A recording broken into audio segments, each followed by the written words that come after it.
यह dictation 5 second बाद start होगी, तब तक आप रेडी रहें।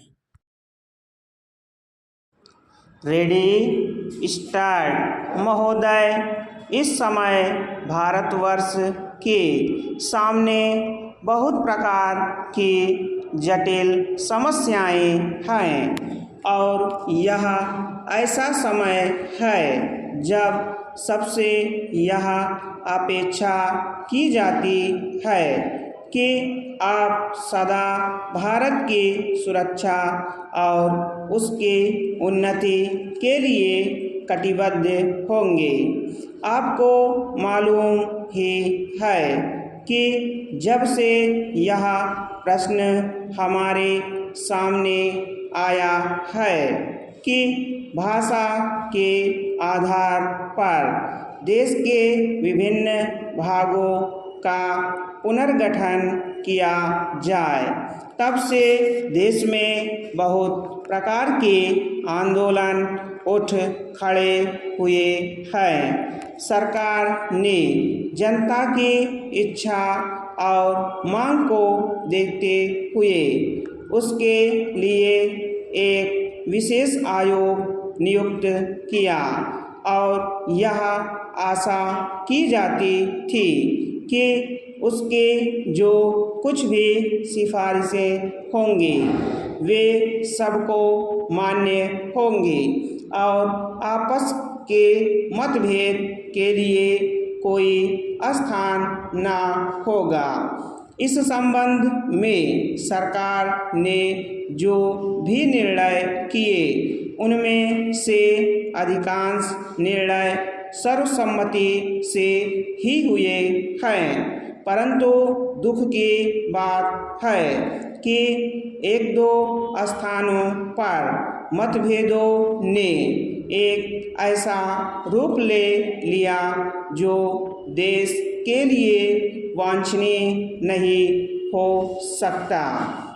दुर्भाग्यवश आपको यह क्षेत्र भी उन क्षेत्रों में से एक है।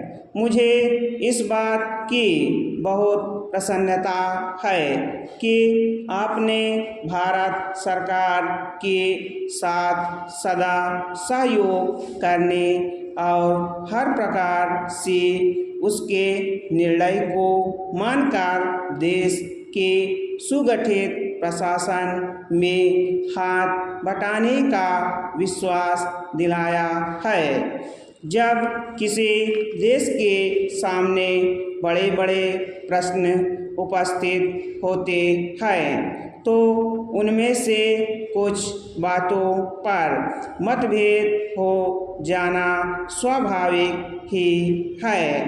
इस युग में जब हम सब काम जनता की सर्वसम्मति से करना चाहते हैं और हमारी सरकार भी जनता की बनाई हुई है, तब यदि कहीं मतभेद हो जाए तो उसमें उतावलापन करने की कोई गुंजाइश नहीं रहती, क्योंकि विरोध प्रदर्शन करने के लिए आपके पास पर्याप्त समय है। परंतु एक चीज़ जो हम सबको भली भांति जान लेनी चाहिए और जिसके संबंध में किसी प्रकार के मतभेद की गुंजाइश नहीं होनी चाहिए, वह यह है कि चाहे हमारे मतभेद कितने ही अधिक क्यों ना हो, उनको सुलझाने का एक ही उपाय है और वह उपाय यह है कि इस संबंध में निर्णय आपस में बातचीत करके तथा एक दूसरे को समझा बुझाकर किए जाएं, डंडों और पत्थरों से नहीं। हमने अंग्रेज़ों के विरुद्ध भी, जिन्होंने इस देश को 200 वर्षों तक अपने अधीन रखा। डंडे और पत्थर उठाना गलत समझा और नहीं उठाया। स्टॉप। अगर आप हमारे चैनल पर नए हैं तो चैनल को सब्सक्राइब जरूर करें और बेल आइकॉन प्रेस करें ताकि आपको सभी डिक्टेशन की सूचना मिल सके।